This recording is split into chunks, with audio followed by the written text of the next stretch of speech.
I work as a nurse in a post-surgical unit in the biggest hospital in my city. Patients come from hundreds of miles away to get their operations here. The surgeons are known to be the best, but what we don't tell the patients, what we're not supposed to tell them, is that there are ghosts here.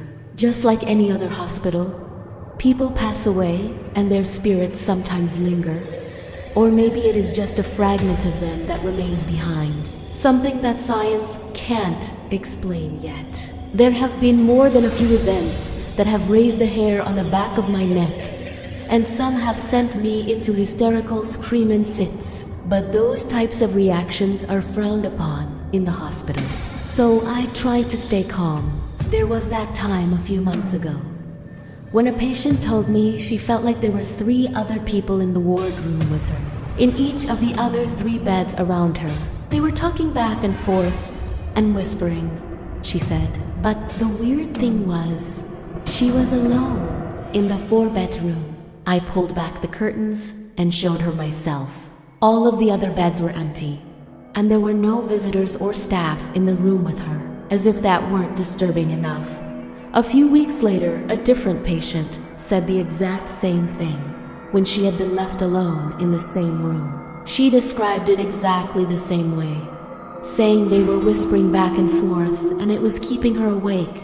I felt a chill up my spine when she told me that, but reassured her that the room was empty and she was simply imagining things. People have enough to worry about when they're recovering from surgery. We don't need them fretting about specters and ghosts when they should be worried about physio and discharge appointments, lifting restrictions and medication adjustments. So we keep these stories to ourselves. Some nurses said they couldn't sleep in a certain storage room during breaks on night shift, since they'd had too many bad experiences there. When I asked them about it, they said they'd had bad dreams and felt like someone was in the room with them, standing over them while they slept. I didn't believe in those things myself, so I slept in there on the night shift and found out firsthand why nobody else wanted to use it as a nap room during breaks. I had the most realistic waking dream I'd ever had, where I'd awoken in the storage room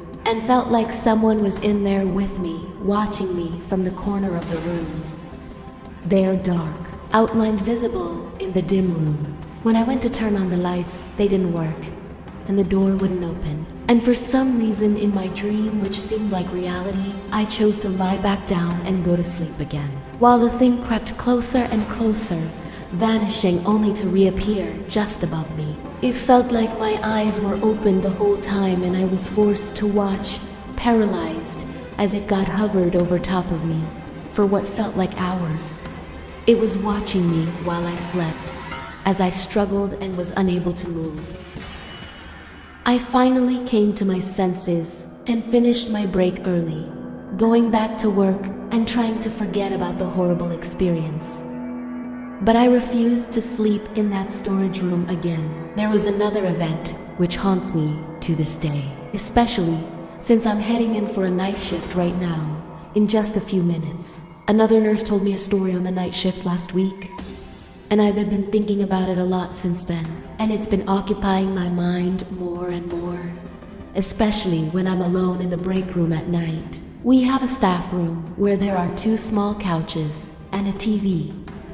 Some nurses go in there to sleep during breaks on the night shift, and we try our best not to wake them up. She was sleeping on the couch there one night, and a bright light woke her up. There's an adjoining room with a bathroom and lockers, so she figured one of the nurses had gone in there and left the light on. I looked over at the door. She told me, "You know how it has that little glass window and you can see through to the other side?" "Yeah," I said. "I see it every day." "So there's this woman on the other side of the door, and she's looking at me through the glass." I got shivers up my spine when she said this, maybe because it was the night shift. Maybe because that was where I was going on my break in an hour to sleep, or at least try to. And so I see her there, but she's not really looking at me. She's just kind of staring straight ahead. And the first thing I notice about her is her hair. It was in this very old-fashioned sort of style, not like anything you'd see today. It was like it was from the 70s or earlier maybe. And she was wearing these funky blue pinstripe scrubs and a nurse's cap. You know, nobody wears a cap anymore these days. And those scrubs, they looked like the ones you know in the lobby. How they have those ones on display from way back when. Yeah, they looked just like that. I was nodding along, able to picture all of it as if I was there with her. Another nurse walked in and heard us. "What are you guys talking about?" "Ghosts," I replied simply. He scoffed. "You guys believe in that stuff?" The two of us shared a knowing look. He hadn't been working on the floor long enough to have seen them himself, and some people just aren't attuned to these things. The nurse went back to her story. So she's just standing there, staring straight ahead. And I thought it was the floor nurse at first, because sometimes they'd come in during the night shift and use the bathroom or whatever. So I yelled at her, "Hey, turn that light off, will ya? I'm trying to sleep in here." But she just kept staring straight ahead. So I just put the pillow over my head and tried to sleep some more. Then when I woke up later on, and that light was still on, so I asked around. Nobody came in there during the night, and that room is locked, so it wasn't a patient. And I saw the four nurses later on, and they were not dressed like that. So, yeah. I'm pretty sure I know who it was, though.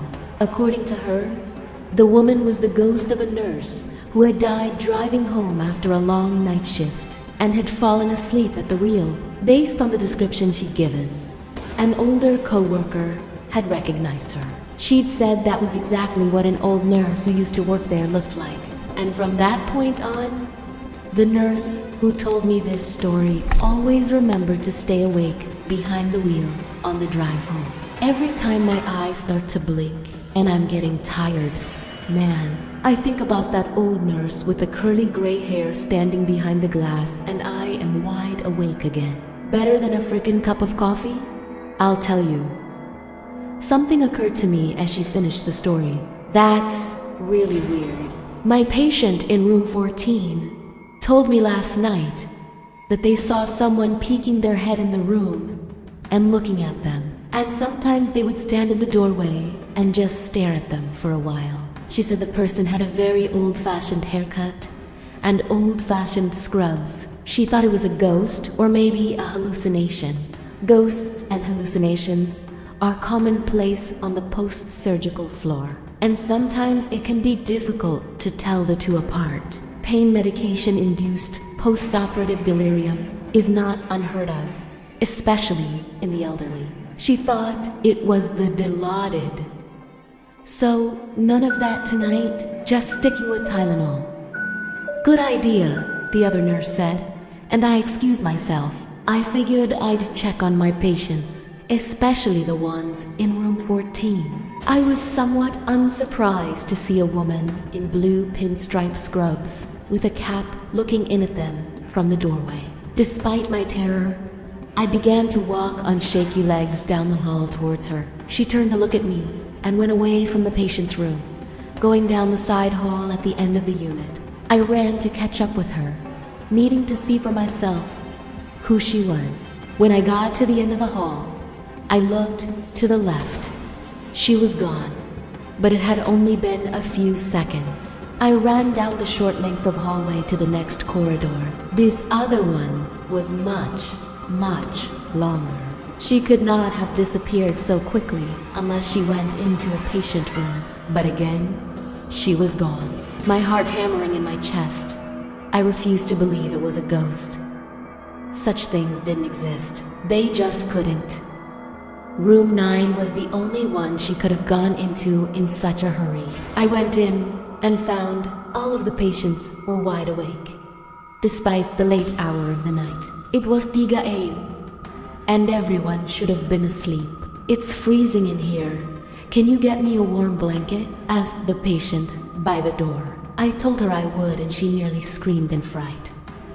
"Oh my goodness," the old woman said, startled. "I didn't see you there." "So who were you talking to?" I asked. "The other nurse. The one who just came in." "Where did she go?" I felt a presence behind me and looked to see the shape of something moving. But then it was gone, like a wisp of smoke on a windy day. Not wanting to tell the woman it had been a ghost, I just made up an excuse and told the woman I'd get her a warm blanket. Nothing seemed to help, though. None of the patients in that room slept very well that night, if at all. They kept saying they felt like there was something laying in the bed right next to them. Come to think of it, it's the same room where patients kept imagining other people were in the room with them. Except this time, it really was full. I haven't seen the ghost nurse since that night, and I'm hoping I never do again. It's terrifying to say the least, since I don't really understand why she's here, and you never know exactly when she's going to show up. I'm heading into work for another night shift now. Wish me luck. I'm gonna need it.